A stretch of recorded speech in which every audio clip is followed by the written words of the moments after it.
Bienvenue à la découverte du saint du mois de décembre, Sainte Barbe, Vierge et Martyre.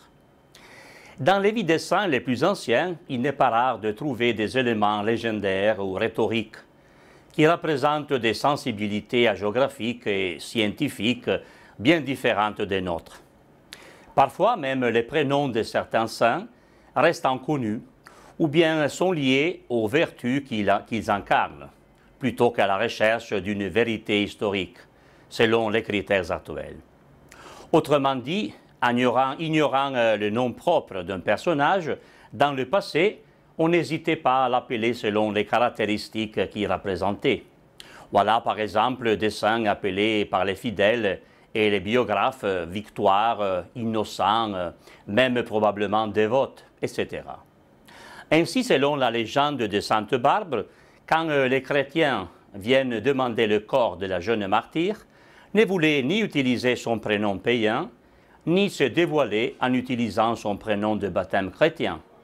Ils ne pouvaient en parler que comme la jeune femme barbare, d'où le nom de Barbara, Barbe, qui lui est donné. Originaire d'Orient, probablement phénicien, au milieu du IIIe siècle, contemporaine des saints martyrs les plus connus et vénérés, Barbe est la fille unique de Dioscore. Ce dernier l'enferme dans une tour, ayant seulement 2 fenêtres, pour l'obliger à se décider au mariage. Mais la jeune fille, qui est chrétienne, veut se consacrer à Dieu et ne le cache pas. En honneur de la Trinité, elle fait percer une 3e ouverture. Et la colère de son père devient terrible. Il la soumet aux tortures les plus variées, liées au feu. Mais elle ne meurt pas. C'est une autre caractéristique commune au récit des martyrs, qui ne meurent pas immédiatement, afin de signifier que la mort n'est pas le résultat de la violence humaine, mais qu'elle est plutôt le don de leur vie à l'imitation du Christ. Donc à la fin, Barbe est décapitée le 4 décembre 306. À l'instant même, son persécuteur est frappé par la foudre, symbole de la colère de Dieu, qui n'est pas indifférent aux souffrances des siens consacrés.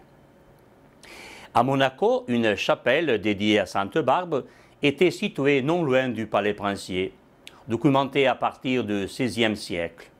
Elle fut détruite en 1793.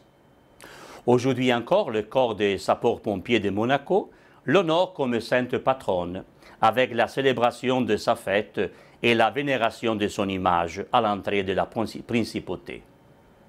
Surnommée la Sainte du Feu, à partir de sa légende, tous les métiers en rapport avec la foudre et le feu cherchent son patronage.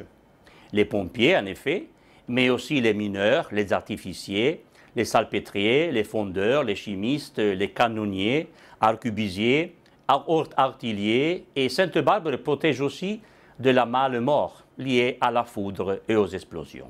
Les Byzantins vénéraient particulièrement ces reliques à Constantinople, et de là une partie fut amenée en Italie par les Vénitiens, et à Kiev, en Ukraine, par la fille de l'empereur Alexis Comnène, où elle se trouve toujours à la cathédrale de Saint-Vladimir.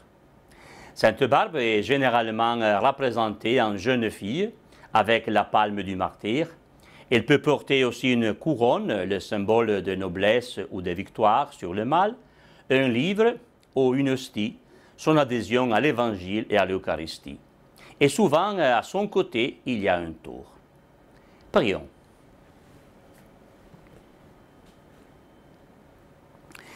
Seigneur Dieu, tu nous réjouis en ce jour anniversaire où nous commémorons Sainte Barbe. Accorde-nous l'appui de ses mérites, puisqu'elle est pour nous un modèle rayonnant de chasteté et de force d'âme. Sainte Barbe, priez pour nous. Merci et au revoir au mois prochain avec Saint Paul apôtre.